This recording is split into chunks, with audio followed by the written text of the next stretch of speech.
इससे पहले हम जो है मेथड्स ऑफ देख रहे थे।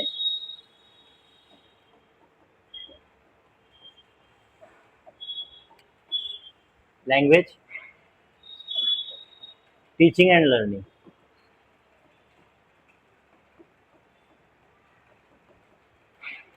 इसमें हमने कौन कौन से तरीके देख चुके थे?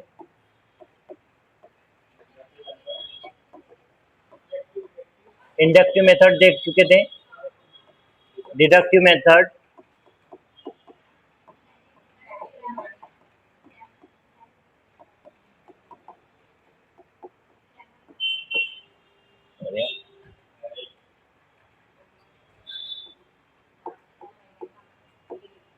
Grammar translation method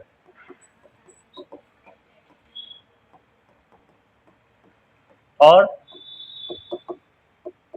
direct method,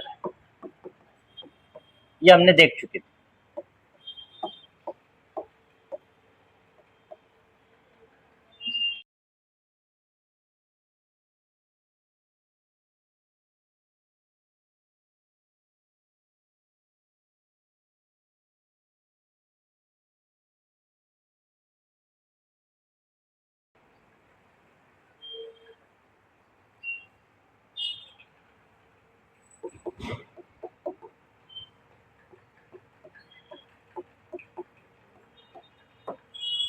हमने मेथड्स में देख चुके थे, मेथड्स ऑफ टीचिंग लर्निंग में इंडक्टिव मेथड देख चुके थे, डिडक्टिव मेथड देखे, ग्रामर ट्रांसलेशन मेथड जिसको जो है जीटीएम भी कहते हैं शॉर्ट में, ओल्डेस्ट मेथड है, ट्रेडिशनल मेथड है।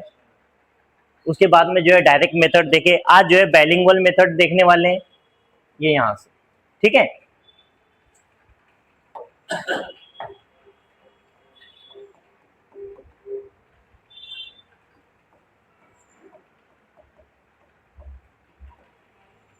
Bilingual method,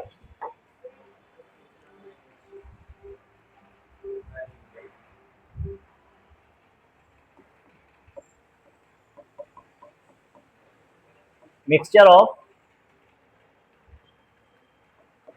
GTM and direct method।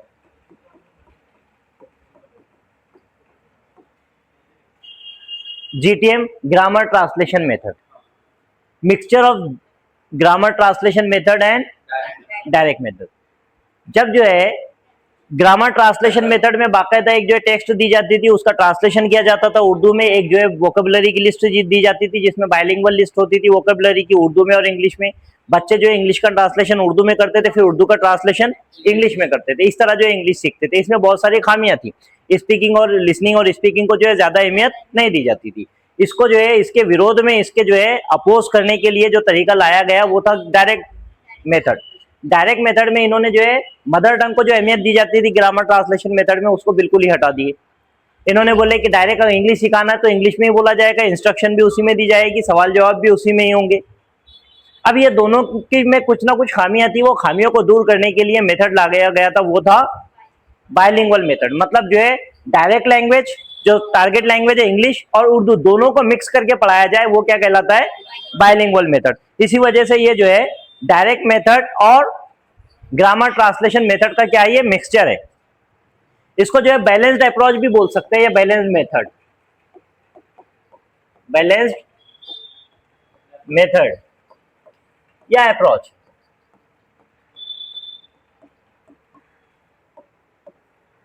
क्योंकि ये दोनों के जो है चीजों को साथ में लेकर चलता है, दोनों को भी, ग्रामर ट्रांसलेशन मेथड को भी और डायरेक्ट मेथड को भी। इसको जो है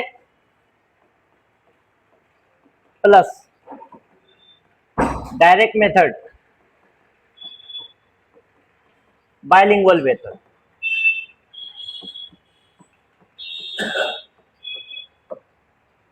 समझ में आया? ये दोनों को जो है साथ में लेकर चलता है। मदर टंग और टारगेट लैंग्वेज, मतलब उर्दू और इंग्लिश। हाँ, टारगेट लैंग्वेज मतलब हाँ, जो जिसको हम पढ़ा रहे हैं, जिसको हम सिखा रहे हैं, ये दोनों को लेकर जो है साथ में चलता है।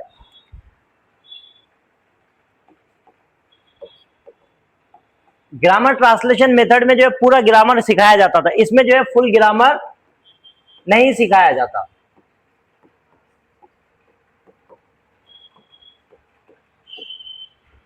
ओनली लिमिटेड ग्रामर, मतलब जितने की जरूरत है उतना ही सिखाया जाएगा, ज्यादा डिटेल में जाकर जो है ग्रामर इस मेथड में नहीं पढ़ाया जाता। दोनों लैंग्वेज का इस्तेमाल करके पढ़ाया जाता है।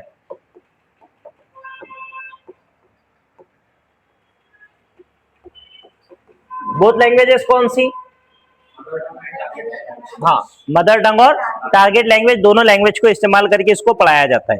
पहले जो है क्या करते हैं, मादरी जबान में समझाते, फिर जो है उसको इंग्लिश में जो है करते हैं।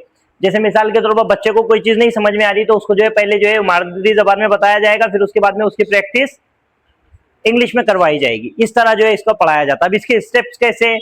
स्टेप्स में क्या करेगा, एक टीचर जो है एक पैराग्राफ लाएगा या फिर जो है कोई इंट्रोडक्शन के बारे में बता रहा है, बच्चा अपना इंट्रोडक्शन दे रहा है, टीचर जो है पहले अपने इंट्रोडक्शन के बारे में बताएगा, बच्चों को जुमले देगा, इंस्ट्रक्शन देगा उर्दू में इंग्लिश में जैसे बच्चे समझते हैं।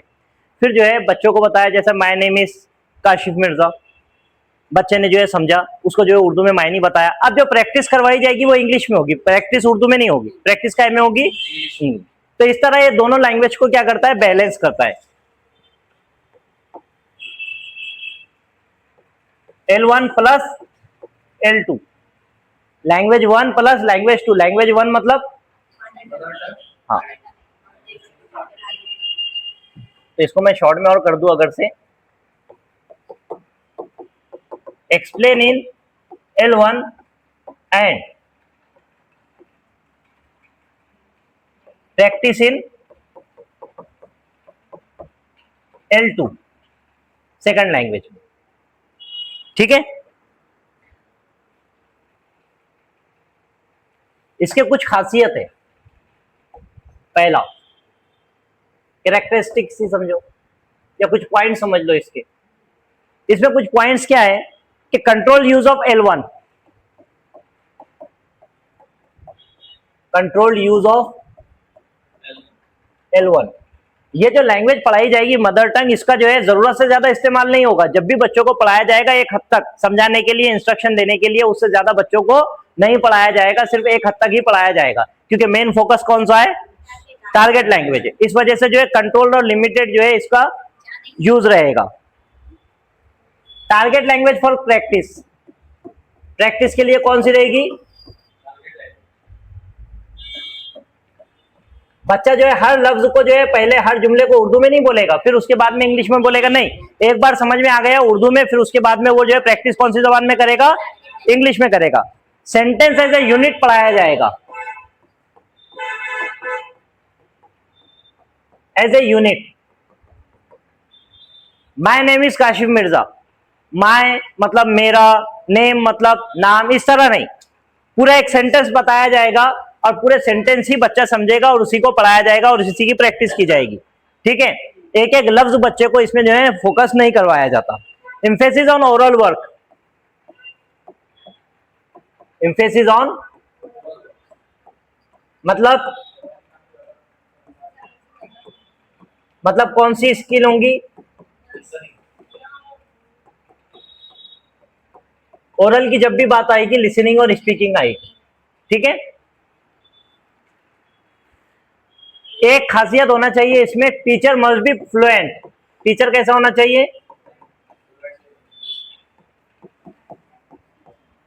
फ्लुएंट होना चाहिए। दूसरी बात ये होना चाहिए कि वो बायलिंगुअल होना चाहिए, उसको दोनों जबानें आने चाहिए। ऐसा टीचर जिसको सिर्फ जो है टारगेट लैंग्वेज आती है वो ये तरीके से नहीं पढ़ा सकता। ऐसा टीचर जिसको सिर्फ जो है L1 आती है वो इस तरीके से नहीं पढ़ा सकता। इसमें साथ में एक चीज और जो है जहन में रखो, जब भी जो है टीचर पढ़ाएगा ऐसी जबान पढ़ाएगा जो बच्चों की मादरी जबान है और टीचर को नहीं आती, तो टीचर को वो जबान सीखना पड़ेगा। समझ में आया? इस पर जो है ना लास्ट टाइम सवाल पूछा है। जब भी जो है बच्चा अगर से जो है टीचर आएगा, टीचर जो है वो जबान नहीं जानता, मान लो जो है तमिल और कन्नड़ में जाकर जो है टीचिंग कर रहे बिल फर्स्ट, वहां पर जो है बच्चे तुम्हारी जबान नहीं बोलते, तुम उनकी जबान नहीं समझते, तुम सिर्फ इंग्लिश पढ़ा रहे, ऐसी सूरत में तुम्हारे को उन बच्चों की जबान सीखना पड़ेगा और फिर जो है बच्चों को ये करना पड़ेगा। ठीक है, तो टीचर क्या होना चाहिए? बायलिंगुअल होना चाहिए। ये हमारा बायलिंगुअल मेथड। बायलिंगुअल मेथड के जो है थोड़ा सा जो है सिनॉप्सिस देख लेते हैं। जैसे मिसाल के तौर पर ग्रामर ट्रांसलेशन मेथड और डायरेक्ट मेथड, ये दोनों मेथड के जो है खामियों को दूर करने के लिए और दोनों की अच्छाइयों को एक साथ में बयान करने के लिए कौन सा मेथड लाया गया? Bilingual method. बायलिंगुअल मेथड की खासियत ये है कि इसमें इंग्लिश और जो है टारगेट लैंग्वेज दोनों को साथ में रखा जाता है। पढ़ाते वक्त में जो है इंग्लिश, उर्दू में जो है मदर टंग जो है L1 में उसमें इंस्ट्रक्शन दिया जाएगा, प्रैक्टिस जो है L2 में करवाई जाएगी। ये हो गया। उसके बाद में जब भी जो है टीचर पढ़ाएगा बच्चों को जो है लिमिटेड यूज करेगा उर्दू लैंग्वेज का, हद से ज्यादा नहीं। ग्रामर जो है पूरा फुल फोकस से नहीं पढ़ाया जाएगा, जहां जरूरत हो रही वहां पर पढ़ा दे रहे, वहां पर जो है चीजों को समझा रहे, कई जुमले की गलती हो रही बच्चे की वहां पर करेक्ट कर देगा, एकदम उस पर फोकस नहीं करेगा। और सेंटेंस को जो है यूनिट में पढ़ाया जाएगा। उसके बाद में होता है रीडिंग मेथड।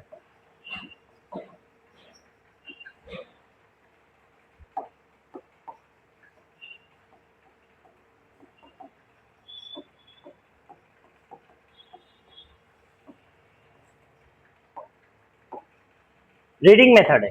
रीडिंग मेथड जो है डॉक्टर वेस्ट ने दिया था, इसको डॉक्टर वेस्ट मेथड भी बोलते हैं। किसने? डॉक्टर माइकल वेस्ट, इसका जो है पूरा नाम था, उसने दिया था। इसको वेस्ट मेथड भी बोलते हैं। अब इसकी क्या कहानी है रीडिंग मेथड की? इससे पहले कि थोड़ा डिटेल में जाए, हम जो है पहले इसको समझ लेते हैं। डॉक्टर माइकल वेस्ट जो है बंगाल में आया था, यहाँ पर कुछ अपने थेसिस जो है कंप्लीट कर रहा था। उसके थेसिस कंप्लीट करते वक्त में उसने देखा कि यहाँ के जो हिंदुस्तान के लोग हैं, बंगाल के, खासतौर पर कलकत्ता के रहने वाले, ये जो है उस तरह से इंग्लिश नहीं बोल पाते, और इनको इंग्लिश बोलने की जरूरत भी नहीं। इनको पेपर पढ़ना है, समझना है, इनको कोई पैराग्राफ या कोई नोटिस वगैरह दे दी जाए, उस वक्त उसको पढ़ेंगे, समझेंगे और अपना काम हो जाएगा। तो लोगों को सिर्फ इंग्लिश समझाने के लिए और इंग्लिश का मतलब बताने के लिए जो तरीका लाया गया वो कौन सा तरीका था? Reading method. इसको जो है डॉक्टर वेस्ट मेथड भी बोलते हैं। ये वही तरीका है कि बच्चा जो है सामने कोई पैराग्राफ पढ़ रहा है, बच्चे को जो है हार्ड मीनिंग बच्चा जो है थोड़ी जोर से पढ़ेगा।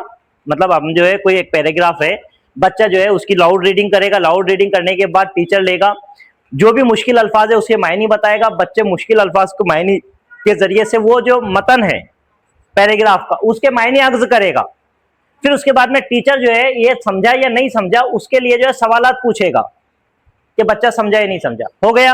फिर उसके बाद में बच्चा समराइज करेगा, हाँ इसमें मफहूम क्या है, इसके बारे में इसके बारे में बताया गया है, भारत के बारे में बताया, स्पोर्ट्स के बारे में बताया, जिसके भी बारे में बताया वो चीजों के बारे में जब समरी बताएगा बच्चा तो ये तरीका मुकम्मल हो जाएगा। समझ में आया? इसमें ओरल वर्क को अहमियत नहीं दी गई, सिर्फ पढ़ो समझो, इतना ही मेथड है। ठीक है, इसकी डिटेल देख लेते हैं। लर्निंग थ्रू रीडिंग कैसा होता है? ये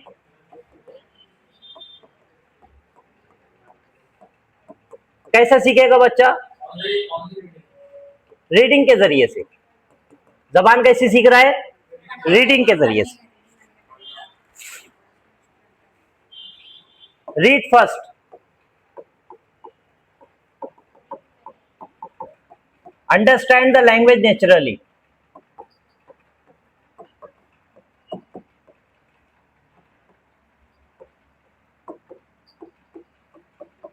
बच्चा पढ़ेगा, जो मुश्किल अल्फाज आएंगे उसका जो है ग्रामर नहीं समझ में आएगा, बच्चे को जो है कौन बताएगा? टीचर बताएगा, मुश्किल अल्फाज के मायने बताएगा, बच्चा खुद समझ लेगा naturally.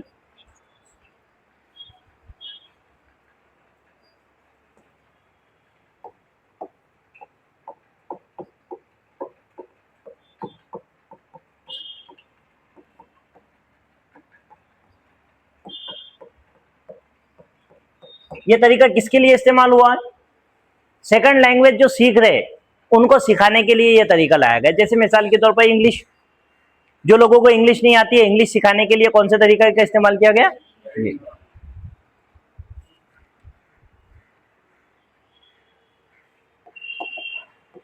Reading is the key skill.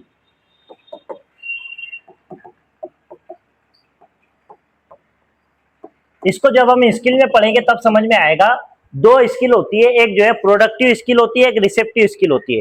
Receptive skill मतलब कि जिसके जरिए से हम इल्म हासिल कर रहे हैं, और प्रोडक्टिव स्किल मतलब जिसके जरिए से हम अपने ख्यालात का इजहार कर रहे हैं।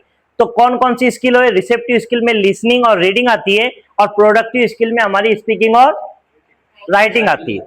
इस तरह जो है 4 स्किल। तो ये जो है reading is the key skill, reading के जरिए से हम क्या कर रहे हैं? इल्म हासिल कर रहे हैं। तो ये स्किल, वोकैबुलरी जब भी पढ़ाया जाएगा कॉन्टेक्स्ट में पढ़ाया जाएगा, इस मेथड में वोकेबुलरी जब भी पढ़ाया जाएगा, कॉन्टेक्स्ट मतलब, हाँ, सबसे पहले कोई पैराग्राफ जो लिया जाएगा वो बच्चों के जो है कॉन्टेक्स्ट से रहेगा, रियल लाइफ से मिलता जुलता रहेगा। जिसकी फर्ज कर लो स्कूल के ताल्लुक से कोई पैराग्राफ है, बच्चे जिसको समझते हैं, उसमें मुश्किल अल्फाज रहेंगे तो उसी के बारे में जो है उसी वक्त में बता दिया जाएगा टीचर के जरिए, बच्चा जो है उसके मायने को समझेगा, ठीक है, और वो उसको ज्यादा देर तक याद भी रहेगा।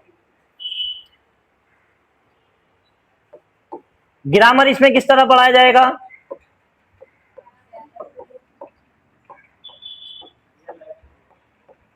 रीडिंग करते वक्त में जो बच्चे को जो है ग्रामर आ रहा है वही ग्रामर के बारे में बताया जाएगा, ज्यादा डीप में नहीं।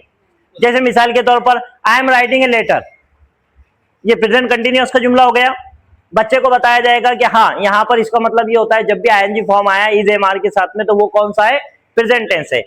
जितनी जरूरत है उसी के बारे में, जुमले के बारे में बता दिया जाएगा बच्चे को, ज्यादा एक्सप्लिसिटली जो है नहीं पढ़ाया जाएगा। ग्रामर थ्रू रीडिंग, पढ़ते वक्त में जितना ग्रामर आया उसी के बारे में बताया जाएगा। Silent read, meaning before pronunciation.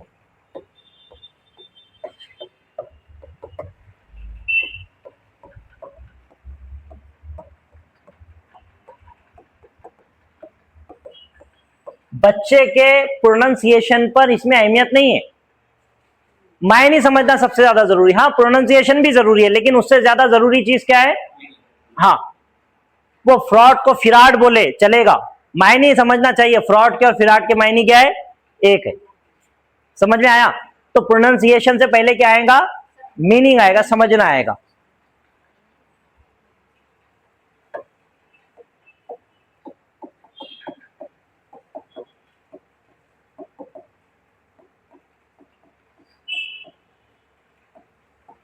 Reading method है तो साइलेंट रीडिंग तो जरूरी है, साइलेंट रीडिंग जरूरी है। जब तक साइलेंट रीडिंग नहीं होगी तब तक जो है तुम समझ नहीं पाते। इस वजह से इस मेथड में क्या किया जाता है, पहले लाउड रीडिंग कराई जाती है लेकिन उससे किस तरफ इंपॉर्टेंस किया जाता है?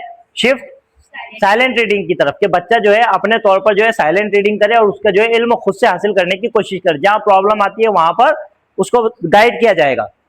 Use of graded material,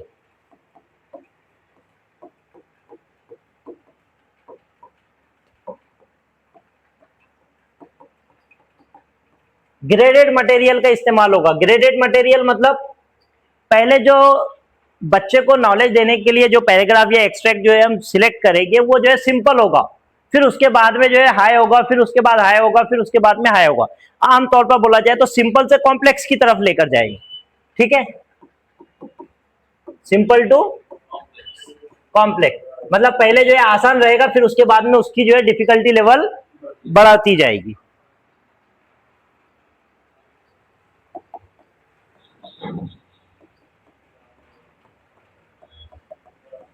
comprehension, बच्चा कितना समझा उसके लिए क्या कराया जाएगा? बच्चे के जो है समझ के लिए जो है ना कॉम्प्रिहेंशन पर जो है जोर दिया जाएगा। और कैसे कॉम्प्रिहेंड हो रहा है? कॉम्प्रिहेंड होने के लिए, कॉम्प्रिहेंशन के लिए बच्चे से सवालात किए जाएंगे। जो भी टॉपिक पढ़ाया गया या कोई पैराग्राफ बच्चे ने पढ़ा, अब उसको क्या समझा उस पर सवाल पूछा जाएगा। महात्मा गांधी के बारे में कोई पैराग्राफ पढ़ा, अच्छा हुआ महात्मा गांधी, है ना, जो पैराग्राफ रहेगा उसी पर सवाल पूछा जाएगा। What did Mahatma Gandhi do, उन्होंने क्या किया था? Was Mahatma Gandhi a freedom fighter? उस वक्त में जो कॉन्टेक्स्ट में रहेगा उससे रिलेटेड कि जो है वाकई में था, बच्चा समझा या नहीं समझा, उसके ताल्लुक से कॉम्प्रिहेंशन के लिए क्या किया जाएगा? क्वेश्चंस किए जाएंगे। क्वेश्चंस आज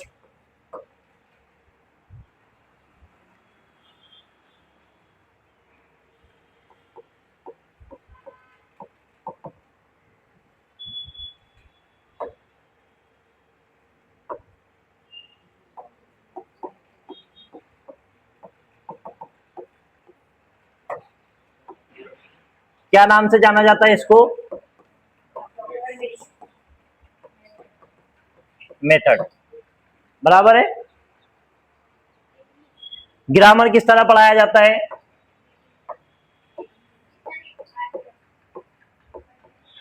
एम्फेसिस किस पर है?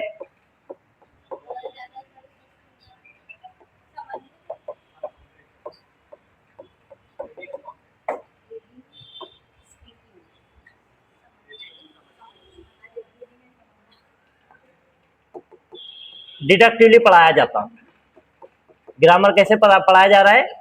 डिडक्टिवली, मतलब जो बाकायदा ग्रामर एग्जाम्पल देकर फिर बच्चा उससे रूल वर्क करेगा, वो ऐसा नहीं पढ़ाया जा रहा। जैसा आ रहा है उसके सामने जो है वैसा बता दिया जाएगा, मतलब इतना फोकस नहीं है उस पर। एम्फेसिस किस चीज पर किया जा रहा है? साइलेंट रीडिंग पर।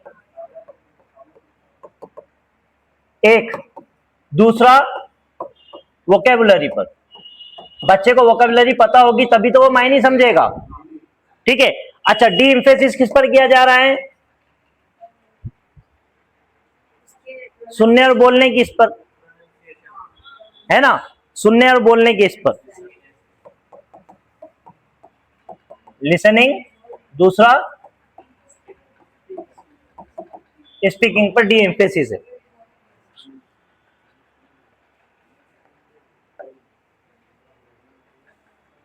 ऑडियो लिंगुअल मेथड,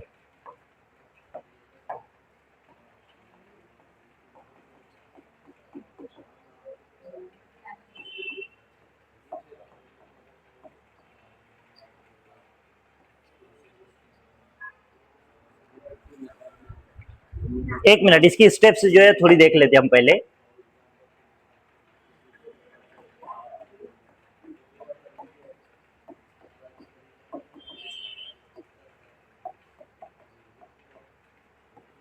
ये मेथड का किस तरह इस्तेमाल करते हैं वो चीज को जो है समझ लेते हैं। हाँ, प्री रीडिंग स्टेज होती है, प्री रीडिंग स्टेज। हाँ, इस स्टेज में टीचर क्या करेगा पता है? कोई एक जो है पैराग्राफ लेगा जो बच्चों से रिलेटेड है, बच्चों से जुड़ा हुआ है, आउट ऑफ कॉन्टेक्स्ट नहीं, बच्चों के रियल लाइफ से जुड़ा हुआ कोई एक टॉपिक लेगा, कोई एक पैराग्राफ लेगा जो बच्चों को पढ़ने के लिए देगा, क्योंकि इसमें मोटिवेशन और इंटरेस्ट का ध्यान रखना बहुत जरूरी है। जब तक बच्चा जो है मोटिवेटेड नहीं रहेगा, उसको इंटरेस्ट नहीं आएगा, तब तक जो है ग्रेस्प नहीं कर सकता नॉलेज को। इसलिए जो है जरूरी है कि बच्चे को प्री स्टेज के लिए कॉन्टेक्स्ट में से जो है कोई पैराग्राफ लिखे। रीडिंग स्टेज में क्या करेगा? दूसरी स्टेज होती है रीडिंग स्टेज, ये प्री रीडिंग स्टेज, दूसरी स्टेप है रीडिंग स्टेज। रीडिंग स्टेज में क्या कराया जाएगा? पहला जो है रीड अलाउड, फिर उसके बाद में साइलेंट,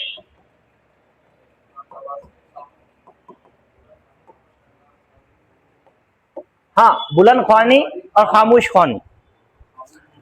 वो ख्वानी नहीं, खानी है, वाव जो है ना उसमें साइलेंट रहता, खानी। उसके बाद में कॉम्प्रिहेंशन स्टेज,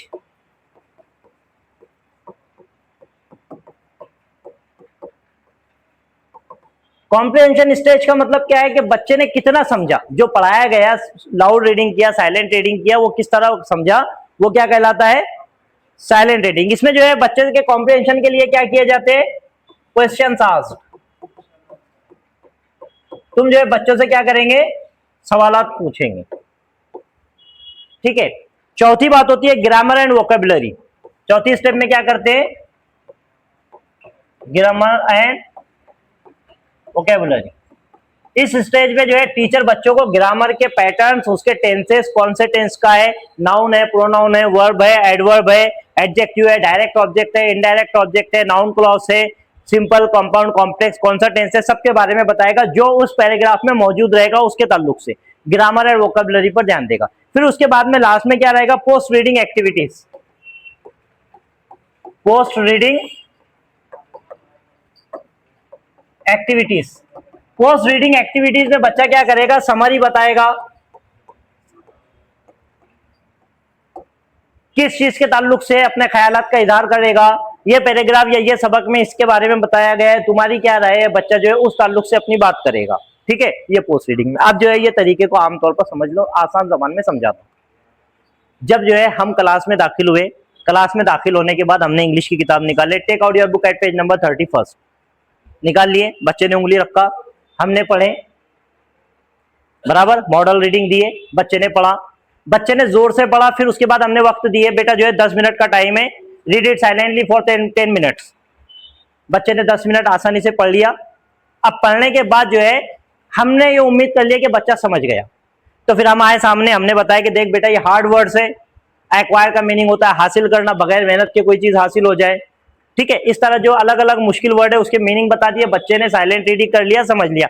अब बच्चा समझा या नहीं समझा ये समझने के लिए हमने उनसे सवाल पूछे, अच्छा बताओ सबक किस ताल्लुक से था। अच्छा इसमें जो है ये जो कैरेक्टर है महात्मा गांधी, ये कौन है। बच्चे हम अब सवाल कर रहे हैं कि बच्चा कितना समझा जो हमने पढ़ने के लिए उसको दिए थे।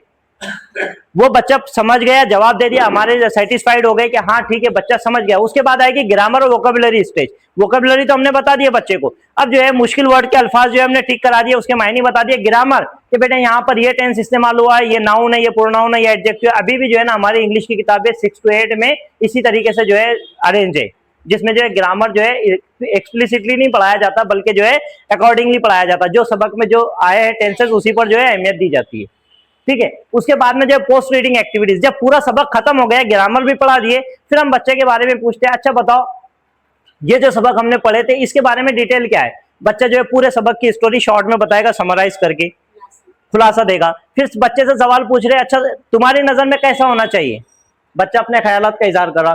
ये पूरा तरीका इस तरह पढ़ाए थे इंग्लिश, ठीक है। स्टेप समझ में आ गई। उसके बाद का है audio lingual method.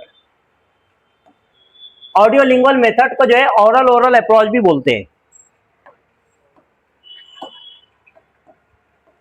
Oral approach ये मेथड, ठीक है। ये जो है पढ़कर गुजरा हुआ है। ओरल का मतलब होता है कान, ओरल का मतलब होता है जबान। ऐसा तरीका जिसमें जो सुनकर बोला जाता है, मतलब इसमें अहमियत किसको दी जाएगी, लिसनिंग और स्पीकिंग को, ठीक है। नाम से इसके वाकिफ है, इसको डिटेल में पढ़ते हैं।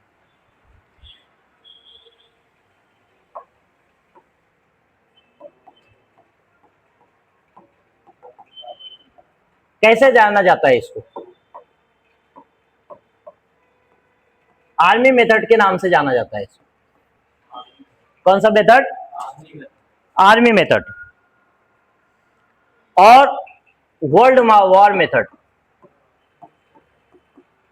वर्ल्ड वॉर मेथड, क्योंकि वर्ल्ड वॉर के तो टाइम पर ही ये मेथड इजाद हुआ था, इस वजह से इसको वर्ल्ड वॉर मेथड बोलते हैं। ग्रामर किस तरह पढ़ाया जाता है,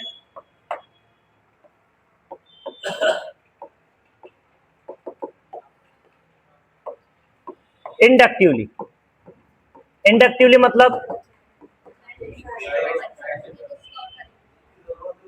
नहीं, पहले मिसाल दी जाएगी फिर जो है रूल बच्चे जो है अग्ज करेंगे। हाँ, एम्फेसिस किस पर दिया जाता है इसमें,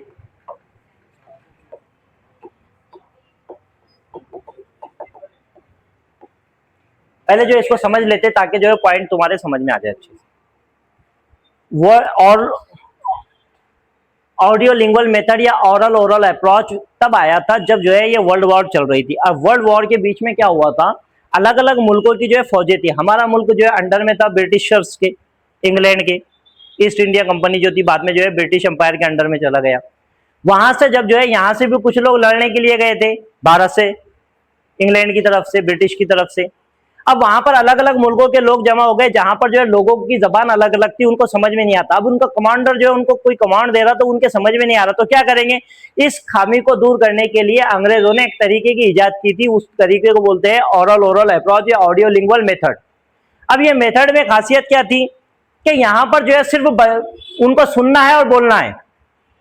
कंपनी सावधान, सावधान हो गए, मार्च, आगे बढ़ेंगे। इनको उससे कोई मतलब नहीं इसका मायने क्या होता है, सुनेंगे, बोलेंगे, समझेंगे, बस इतना ही मेथड है। तुम जो है आर्मी के आज भी जितने भी जो है रूल है, उसूल है, वो यही मेथड से काम करते हैं। March, as it is, at is, है ना। फिर उसके बाद में मूव, शूट, ये मायने क्या है, यही वर्ड है।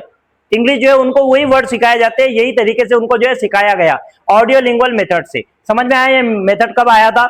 अब जाहिर सी बात है ऐसे तरीका जहां पर जो है लोगों को, फौजियों को जो है इंग्लिश सिखाने के लिए बताया गया, तो उनको ग्रामर पढ़ाया जाएगा क्या, इतनी डिटेल में पढ़ाया जाएगा, नहीं पढ़ाया जाएगा। उनको जो है राइटिंग की जरूरत है कि वहां पर एग्जाम लिखना है फौजियों को, नहीं, उनको तो सिर्फ सुनना है और बोलना है। तो दो ही स्किल पर यहाँ पर काम होगा, किस पर, सुनने पर और बोलने पर। इसी वजह से ये मेथड किस पर काम करता है, सुनने पर और बोलने पर। कुछ जो है प्रोनाउंसिएशन पर ज्यादा अहमियत होती है, जैसे मिसाल के तौर पर कुछ वर्ड ऐसे होते हैं आर्मी में जिसमें जो है हम बोलते हैं अटैक, अटैक का मतलब क्या होता है? हमला। इसी से जो है अटैच को एक वर्ड होता है अटैच, जुड़ जाना। अब किसी का प्रोनाउंसिएशन है अटैक और उसको भी बोल रहा अटैच को उसने अटैक पढ़ लिया, तो दोनों के मायने बदल गए। जहां अटैच होना था वहां पर अटैक कर दिया और जहां पर अटैक करना था वहां पर क्या कर दिया? अटैच कर दिया। इस वजह से इस तरीके में प्रोनाउंसिएशन पर सबसे ज्यादा जोर दिया जाता है। प्रोनाउंसिएशन में गलती नहीं होना चाहिए, गलतियां इसमें जो है अलाउड नहीं है, क्योंकि एक गलती से जो है फौजियों की जान कभी भी जा सकती है, इस वजह से इसमें गलती की गुंजाइश नहीं है। इंफेसिस किस पर रहेगा इसमें? लिसनिंग, स्पीकिंग, रीडिंग राइटिंग पर रहेगा? हाँ, प्रोनाउंसिएशन पर। किस पर? 4, ड्रिल, प्रैक्टिस, रिपीटेशन। जब तक तुम प्रैक्टिस नहीं करेंगे तुम्हारे को पता नहीं चलेगा। इस वजह से 4 चीजों पर इसमें जो अहमियत दी जाती है। सुनना है, बोलना है, प्रैक्टिस करना है, ड्रिल करना है, रिपीट करना है, और उसके बाद में प्रोनाउंसिएशन का खास तौर पर ध्यान रखना है। अटैक की जगह अटैच नहीं बोलना है, अटैच की जगह अटैक नहीं बोलना है, ठीक है। डी एम्फेसिस किस पर है?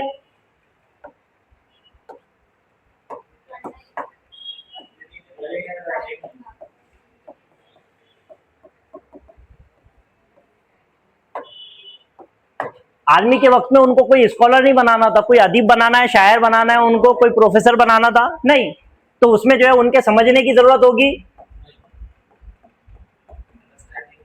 अंडरस्टैंडिंग, कॉम्प्रिहेंशन पर कोई फोकस नहीं था। इसके मायने समझ में आते हो या ना आते हो कोई मतलब नहीं। मतलब जो है अटैक के मीनिंग होते हैं बस जाके जो है किसी को मारना है, कौन सी हालत में मारना है, क्या मारना है, उसमें नहीं जाना है। अटैच के मार्च का मतलब है बस चलना है। समझ में आया? मतलब समझना नहीं, ये वर्ड के मीनिंग ये है, बस तुम्हारे को इतना चलना है, ज्यादा डीप में जाकर समझना नहीं। तो अंडरस्टैंडिंग पर इसमें फोकस नहीं किया जाता था। उसकी मिसाल देता हूँ। ये असल में जो है ना बिहेवियरिस्ट तरीका है, ये जो है इस्तेमाल नहीं कर सकते हम। ये सिर्फ जो है समझ रहे, क्योंकि हमारे को समझना है इस वजह से, क्योंकि इस पर सवाल पूछता है। उसके अलावा इसका जो है दूसरा कोई मेथड नहीं आज के दौर में। देखो आज के इंग्लिश का सबसे बेहतरीन जो तरीका है ना, हम जो है अभी 2-3 तरीकों की बात पढ़ेंगे, वो है कम्युनिकेटिव अप्रोच। उसको डिटेल में पढ़ना है, उसको डिटेल में समझना है। कम्युनिकेटिव अप्रोच जो है सबसे मेन तरीका है। उसके बाद कंस्ट्रक्टिव अप्रोच है, लेकिन वो भी उसको जो है सपोर्ट करता है, लेकिन सबसे बेहतरीन तरीका जो माना जाता है वो कम्युनिकेटिव अप्रोच, CLT जिसको बोलते हैं। और किस पर फोकस करते हैं? रीडिंग को अहमियत है इसमें, राइटिंग को अहमियत है, राइटिंग को भी अहमियत नहीं है। एरर्स का क्या हाल होगा इसमें, गलती का?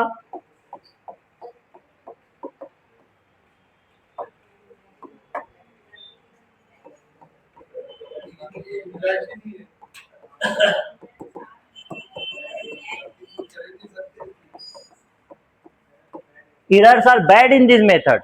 इस मेथड में एरर्स अगर से आएंगे तो जान चली जाएगी, इस वजह से एरर की गुंजाइश इसमें है ही नहीं। यही जो है हमारा ये मेथड जो है इस्तेमाल में नहीं आ सकता, क्योंकि हम तो मानते हैं कि एरर जो है सीखने का हिस्सा है। Errors are the part of learning, it's a normal thing. तो इस वजह से जो है ये क्या है, बिहेवियरिस्ट तरीका है, इसको जो इस्तेमाल नहीं करना है, इसको सिर्फ समझना है हमें।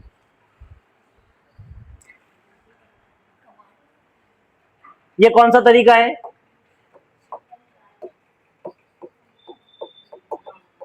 Behaviourist approach.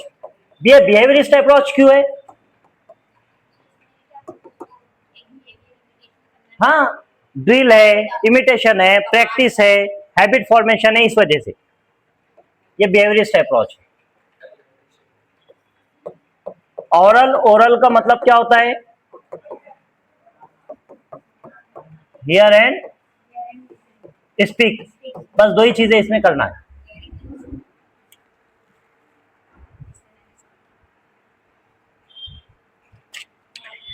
इस तरीका ये तरीका जो है बच्चों को पढ़ाने के लिए बिल्कुल भी सुइटेबल नहीं है, बिल्कुल भी सही नहीं है। इस वजह से इस तरीके की डिटेल जो हम समझते नहीं, क्योंकि अगर तो समझ लेंगे तो एक आधा इस्तेमाल कर लेगा। इस वजह से जो है इसको जितना बोला जाए उतना ही करो, बच्चों को इस तरह बोल सकते हम लोग? नहीं बोल सकते। बच्चे को बोले शट अप, बोल सकते? सवाल पूछ रहा है, सर इसके मायने क्या है? मायने पर नहीं ध्यान देना है, सिर्फ जितना है उतना बोलना है। ये तरीके का इस्तेमाल कर सकते हम? नहीं कर सकते। हाँ फिर भी करते हैं, लेकिन नहीं करना चाहिए।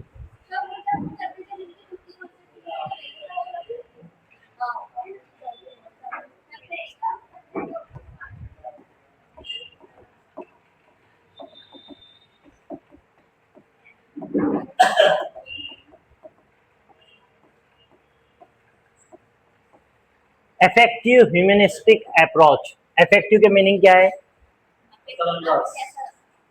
नहीं वो इफेक्टिव,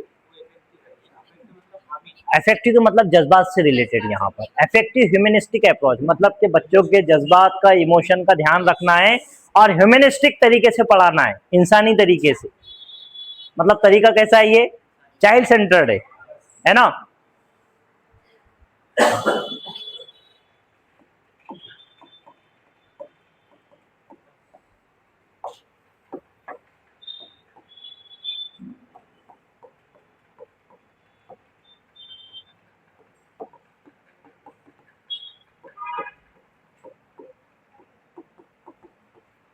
बच्चों के फीलिंग्स और इमोशन पर इसमें जो है फोकस किया जाता है, और बच्चों की सेफ्टी पर। आज तो सेफ्टी का जो है बहुत इंपॉर्टेंट है, सेफ्टी जो है बहुत ज्यादा इंपॉर्टेंट है।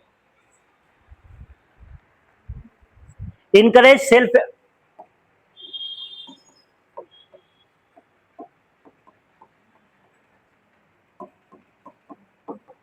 Expression,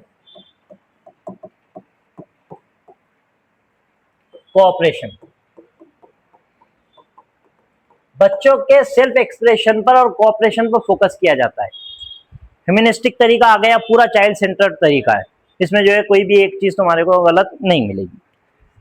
reduces fear of mistakes,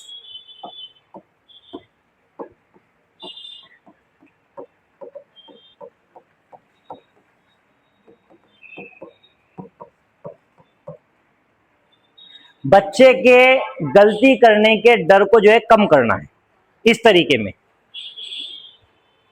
उसका जो डर है, अरे मैं बोलूंगा तो गलती हो जाएगी, कोई गलती नहीं होगी, तू बोल चलेगा, ये कॉन्फिडेंस बच्चे के अंदर भरना है। टीचर कैसा होगा इसमें? फिर क्या होगा? फैसिलिटेटर, फैसिलिटी प्रोवाइड करेगा। ग्रामर कैसा पढ़ाया जाएगा जब इतनी खासियत है इसकी? तो ग्रामर पढ़ाने का सबसे अच्छा तरीका कौन सा है पता है? इंडक्टिवली। पहले जो है बच्चे को मिसाल देंगे, बच्चा पैटर्न को नोटिस करेगा, फिर जो है रूल खुद अख्ज करेगा, जरूरत पड़ेगी तो टीचर उसकी जो है मदद करेगा। लेकिन जो है इस तरह पढ़ाना सबसे बेहतरीन तरीका है, इंडक्टिवली।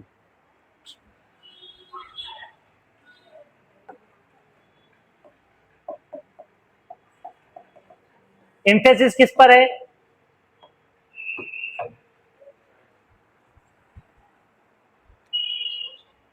हाँ, learners feeling and emotion. Last time सवाल आया था, ऐसा कौन सा तरीका है जिसमें बच्चों के जज्बात और इज्जत का खास तौर पर ध्यान रखा जाता है? समझ में? Effective humanistic approach. Comfort of learners किस पर? कंफर्ट्स ऑफ लर्नर्स, बच्चों के कंफर्ट्स पर जो है जोर दिया जाता है। लर्नर्स रेस्पेक्ट,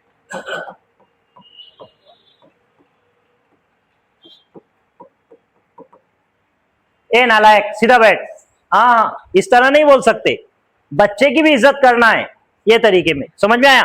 बच्चे को भी अच्छे अल्फाज से इज्जत के साथ में बोलना है। इस वजह से ये तरीके में तुम्हारे को क्या करना है, बच्चे के कंफर्ट, उसके इमोशन, उसकी फीलिंग के, उसको बुरा भी लगता है, उसको अच्छा भी लगता है, उसकी रेस्पेक्ट को भी अहमियत देना है, वैल्यू देना है। इस वजह से जो है इसको बच्चे को अच्छे अल्फाज से बोलना है। पॉजिटिव रेनफोर्समेंट पर भी जोर दिया जाता है। किस पर? पॉजिटिव रेनफोर्समेंट क्या है? उसको जो इनकरेज करना, अच्छा काम किया तो तारीफ करना, लेकिन अगर से जो है बुरा काम हो गया या गलती होगी उससे, तो उसको जो है डांटना नहीं, फटकारना नहीं।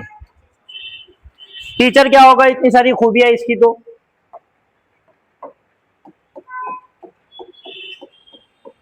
टीचर क्या होगा? हाँ, फैसिलिटेटर। इसमें टीचर क्या होगा? फैसिलिटेटर होता।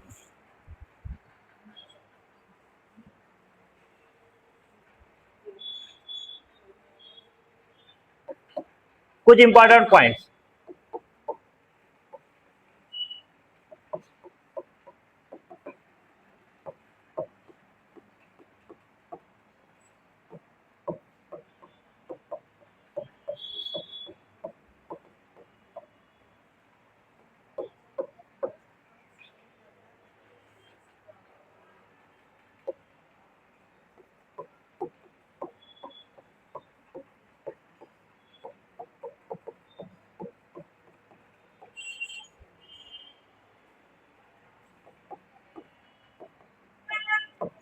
इस तरीके का कहना है कि बच्चा लैंग्वेज तब सीखता है जब उसके दिल में डर और खौफ कम हो, वो इमोशनली जो है अटैच हो, उसकी रेस्पेक्ट की जाए, उसको वैल्यू दी जाए, उसकी कंफर्ट का, उसकी इज्जत का खास तौर पर ध्यान रखा जाए। When learners feel good, when learners feel good, they will learn. बच्चों को अगर से डर और खौफ नहीं होगा, खुशी महसूस होगी, तो ही बच्चे सीखेंगे, इस तरीके का कहना है। अब्राहम मास्लो की जो हमारी मोटिवेशन की थ्योरी थी, सेल्फ एक्चुअलाइजेशन की, याद है? मास्लोज हायरार्की हम जिसको बोलते हैं, 5 चीजें थी उसमें शामिल। उसकी लास्ट थ्योरी कौन सी थी? सबसे ज्यादा highest level, self actualization. Self actualization पर, इस पर जो है ये क्या है? डिपेंड है। बच्चे को कहां पर ले जाना है? सेल्फ एक्चुअलाइजेशन की तरफ, बच्चों की रेस्पेक्ट करना है। और कार्ल रॉजर्स का जो है, कार्ल रॉजर्स की जो है चाइल्ड सेंटर्ड लर्निंग और इम्पैथी, इस पर, इस उसूल पर भी जो है फोकस करता है। किसके? 2 चीजों पर है। पहला क्या है?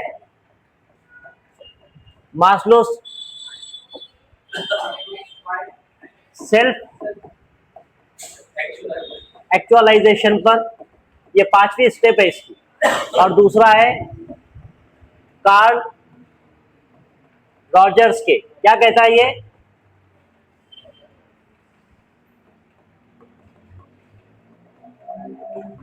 Child centred learning and empathy. Empathy का मतलब समझ में आ रहा है? क्या है? दूसरों के दर्द को महसूस करना, उसका एहसास करना।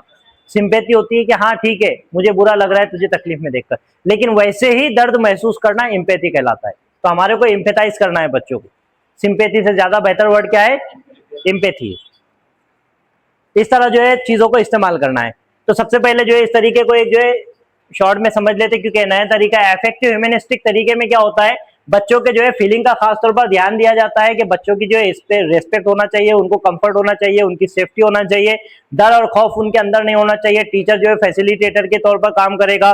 बच्चे जितने सेफ खुद को महसूस करेंगे उतने अच्छे तरीके से सीखेंगे। इस वजह से बच्चों के सेफ्टी का खास तौर पर ध्यान रखा जाए। उनकी मिस्टेक जो होती रहेगी, बच्चों के अंदर ये कॉन्फिडेंस रखना है कि बच्चे अगर से गलतियां करते हैं तो ये जो है it's a part of the learning, ये जो है लर्निंग का हिस्सा है, कोई जो है नई चीज और बुरी चीज नहीं है। बच्चों के फोकस पर जो है बच्चों के इमोशन पर ध्यान दिया जाता है, कंफर्ट पर ध्यान दिया जाता है, लर्नर्स रेस्पेक्ट, पॉजिटिव एनफोर्समेंट। अगर से बच्चे ने अच्छा काम किया तो उसकी तारीफ करो, उसको रिवार्ड दो, लेकिन निगेटिव अगर से कोई काम होता है तो उसकी जो है मिस्टेक को हाईलाइट मत करो, तकलीफ मत दो। टीचर जो है फैसिलिटेटर के तौर पर काम करेगा। इसका कहना है कि language learning happens when learners feel safe, valued and emotionally involve. बच्चा तब सीखता है जब उसकी इज्जत की जाए, वो सेफ महसूस करे और खुद को इमोशनली किसी चीज से अटैच रखे। When learners feel good they will learn. जब बच्चा जो है खुद को सेफ महसूस करेगा तब वो सीखेगा। मास्लो की जो है हायरार्की है, उसमें जो है 5वें नंबर के हाईएस्ट जो उसकी जो है मोटिवेशन की स्किल है वो क्या है? सेल्फ एक्चुअलाइजेशन, उसके बेस पर है। और कार्ल रॉजर्स की जो है child centred learning and empathy, इस उसूल पर जो है ये पूरे के पूरा तरीका डिपेंड है। उसके बाद की स्टेप आती है स्ट्रक्चरल अप्रोच।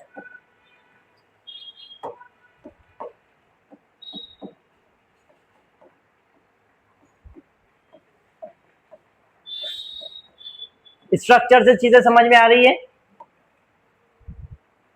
क्या होगा इसका मतलब?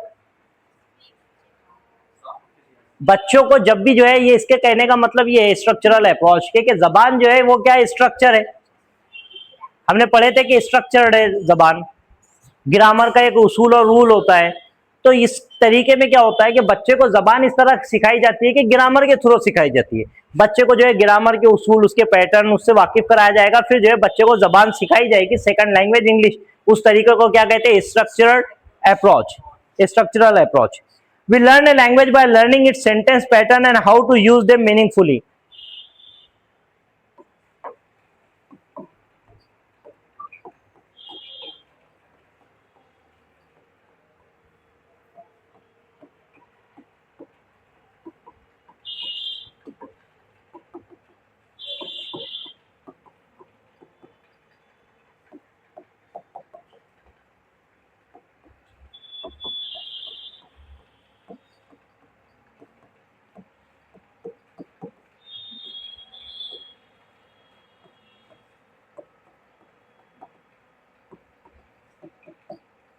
हम जबान सीखते हैं जब जो है उसके स्ट्रक्चर को समझते हैं और उसको जो है मीनिंगफुली इस्तेमाल कैसे करना है उसके बारे में समझते हैं। Systematic gradation of structure and sentence pattern. Systematic,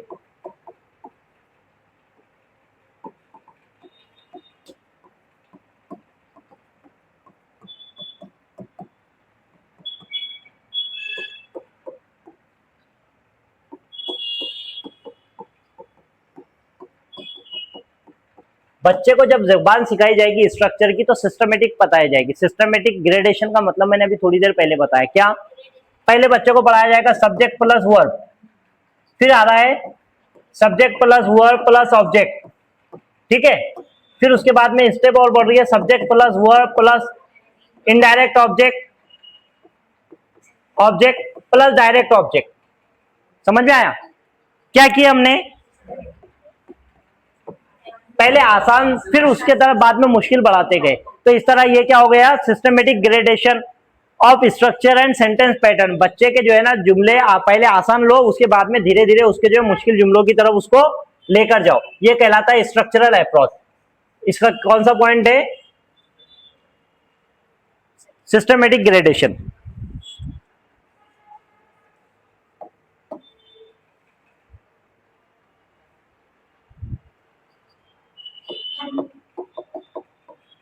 patterns and structure of language.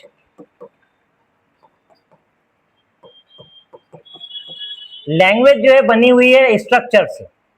हमने जो है जब प्रिंसिपल फीचर्स ऑफ लैंग्वेज पढ़े उसमें हमने पढ़े थे कि लैंग्वेज क्या होती है? स्ट्रक्चर्ड होती है। स्ट्रक्चर्ड मतलब कि इसके कुछ उसूल होते हैं, कुछ पैटर्न होते हैं जिसको हम फॉलो करके जो चलते हैं। इंग्लिश के और उर्दू के स्ट्रक्चर में फर्क है ना? सब जबानों के स्ट्रक्चर एक जैसा है क्या? नहीं, स्ट्रक्चर होती है। तो जब भी जबान को पढ़ाया जाएगा इस तरीके के मुताबिक तो वो बोलता है कि पहले जो है बच्चे को क्या करना पड़ेगा? स्ट्रक्चर के बारे में और पैटर्न के बारे में बताएंगे। Accuracy is important. इसमें क्या होती है? Accuracy is important. इसमें एक्यूरेसी जो है बहुत इंपॉर्टेंट होती है। जैसे मिसाल के तौर पर आई राइट ए लेटर, ये हो गया। अब मैं इसकी तरतीब बदल देता हूं। आई अ लेटर राइट, ये एक्यूरेट है, ये गलत है। आई अ लेटर राइट, गुंजाइश है गलती की। इस वजह से एक्यूरेसी मायने रखती है, क्योंकि इसी पर जो है बच्चा क्या करेगा? दूसरे लफ्ज बताएगा। ये जो है हम जब इसको बताएंगे, ये सब्जेक्ट है, ये वर्ब है और ये क्या है? ऑब्जेक्ट है। तो बच्चा भी इसकी जगह पर बोल सकता है आई ईट अ मैंगो, ठीक है। सेम स्ट्रक्चर का इस्तेमाल करके बच्चा क्या करेगा? अब नए अल्फाज बनाएगा, नए जुमले बनाएगा। आई ईट ए मैंगो। तो इस तरह जो है बच्चे को जो है एक्यूरेसी जो है इसमें क्या होती है? बहुत ज्यादा इंपॉर्टेंट होती है स्ट्रक्चरल अप्रोच में।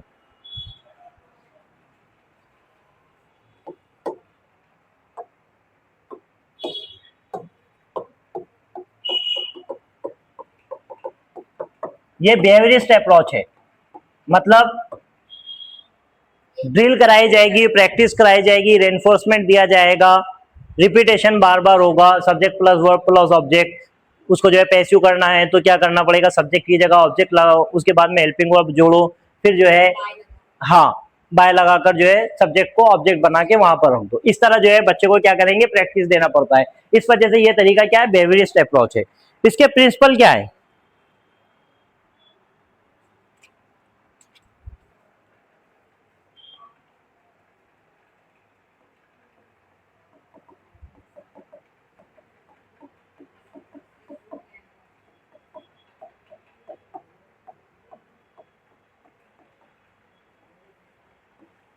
स्ट्रक्चरल अप्रोच के प्रिंसिपल क्या क्या है। लैंग्वेज इज ए स्पीच,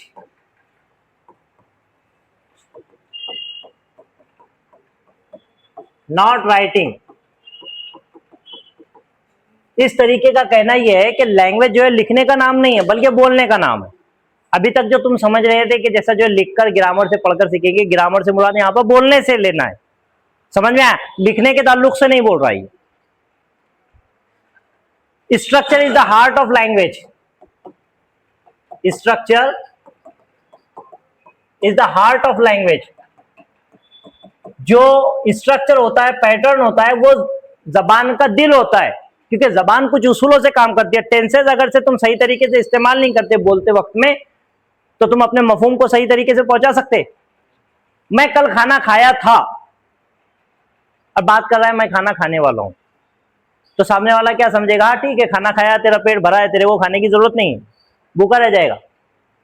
तो इस वजह से क्या है, ये स्ट्रक्चर क्या होता है, जबान का दिल है।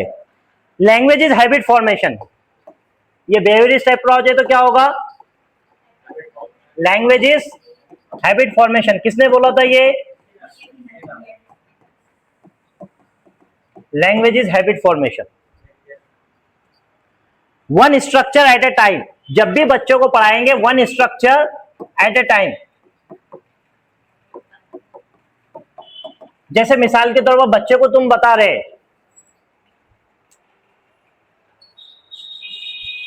आई राइट ए लेटर। अब बच्चे को इसी पर जो है जुमले बोलने के लिए कहेंगे, I eat a mango, I go to school, I come to school. एक ही स्ट्रक्चर है, एक ही पैटर्न है, उसी की प्रैक्टिस करवाई जा रही है। ऐसा नहीं I write a letter, I am writing a letter, 3-4 structure एक साथ नहीं, एक वक्त में एक ही स्ट्रक्चर के बारे में पढ़ाया जाएगा। उसी पर बच्चे की कन्वर्सेशन होगी, उसी पर बच्चा जो है ओरल प्रैक्टिस करेगा, बोलेगा। तो one structure at a time.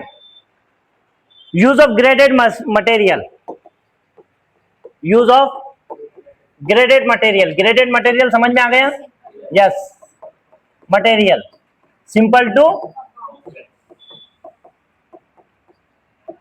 Complex. पहले आसान देंगे, उसके बाद में टफ की तरफ लेकर जाएंगे। Oral practice before written work, oral practice before written work. इस तरीके में बच्चों के जो है पहले बोलने पर, सुनने और बोलने पर जो है ज्यादा अहमियत दी जाएगी, बाद में जो है रीडिंग और राइटिंग आएगी। करेक्ट प्रोनाउंसिएशन की इसमें जो है बहुत ज्यादा अहमियत होती है, करेक्ट प्रोनाउंसिएशन।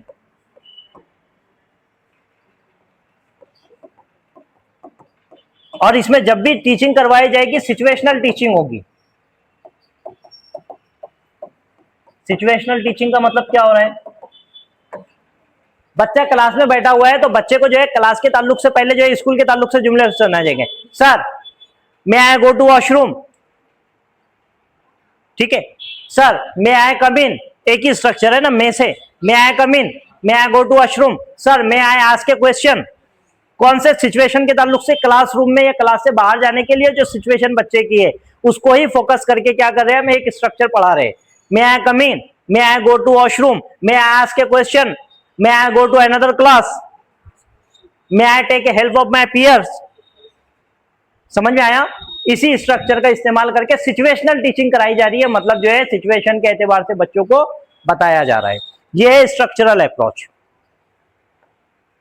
उसके बाद का है फंक्शनल अप्रोच।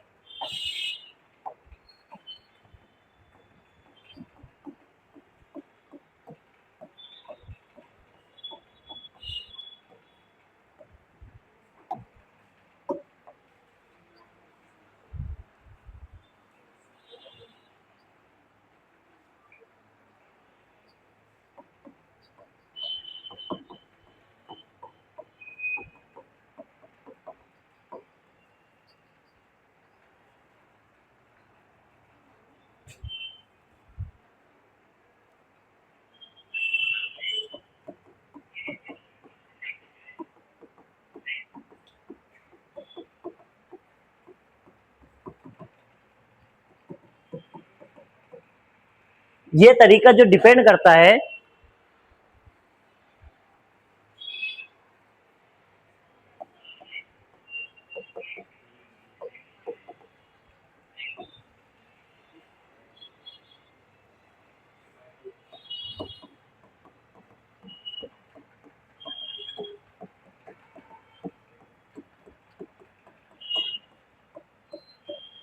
ये तरीका दो चीजों पर चलता है।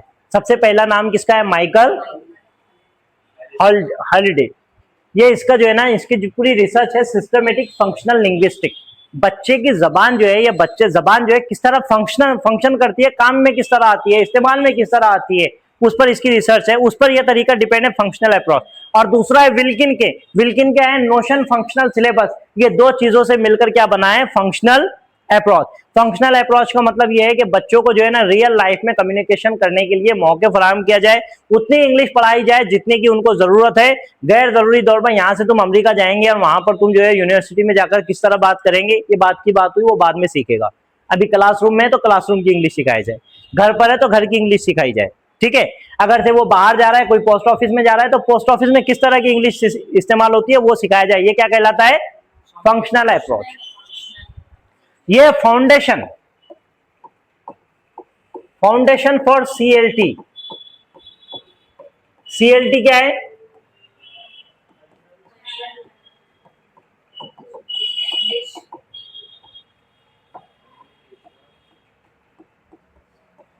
अप्रोच। वो सीएलटी से उसको मायने मत समझो, वो उसको जो है ना जब कम्युनिटी को पढ़ेंगे जब समझेंगे। ठीक है। ये कम्युनिकेटिव अप्रोच की क्या है? ये फाउंडेशन है, इसी पर जो है कम्युनिकेटिव अप्रोच है। और मैंने बताया इंग्लिश सीखने का सबसे बेहतरीन तरीका क्या है? Communicative approach. सीएलटी उसको बोलते हैं।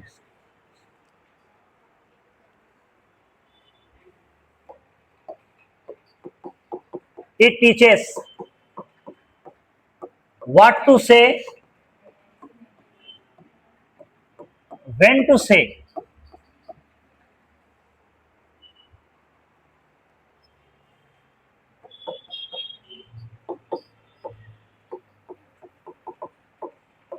रियल लाइफ में क्या कहना है और कब कहना है, इसके बारे में जो है ये तरीका बताता है। ठीक है।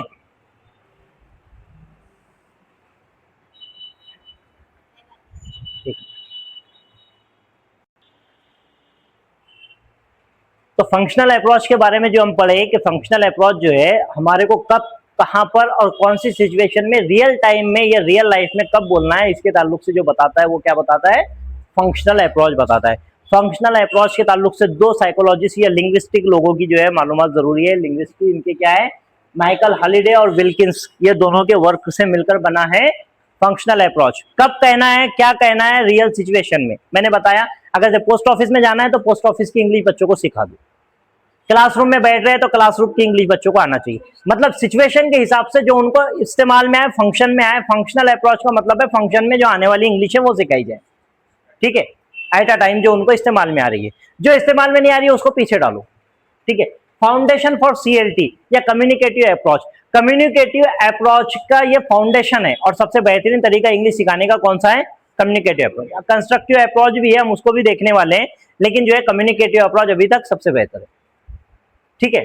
उसके बाद में इट टीचेस व्हाट टू से, व्हेन टू से इन रियल लाइफ। कब क्या कहना है, कैसे कहना है रियल सिचुएशन में, ये क्या कहलाता है? फंक्शन। अब जो है दूसरे वाला है कम्युनिकेटिव अप्रोच, उसको हम डिटेल में पढ़ेंगे।